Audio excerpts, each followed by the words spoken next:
Hello everyone, in this video we will learn how to stop unhide sheet in Excel. So let's start this in my Excel, and here you can see I have a 2 sheet in Excel file. So sheet number 2 have a data. I'm going to hide this sheet. Normally people hide the sheet, right click on the sheet name and click on the hide. And this sheet anyone can easily unhide it. Okay, so again right click on the sheet name and click on the unhide, and here unhide dialog box is open. Select the sheet name and click on OK, and that's it. Here you can see your sheet is easily unhide. So here I'm going to stop the others from unhiding the sheet. So let's see how it's done.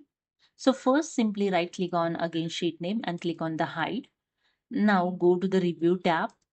In protect group, click on the protect workbook and enter here the password those you want to set. So I enter here simply 123.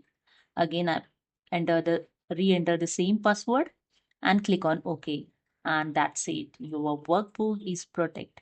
Now the hidden sheet cannot be easily unhidden without the password. So it's protected.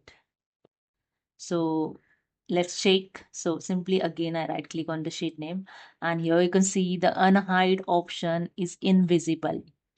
So this is a way you can stop unhide sheet in Excel easily. Okay, that's it. Hope you understood. If you like this video, please subscribe. Thank you so much.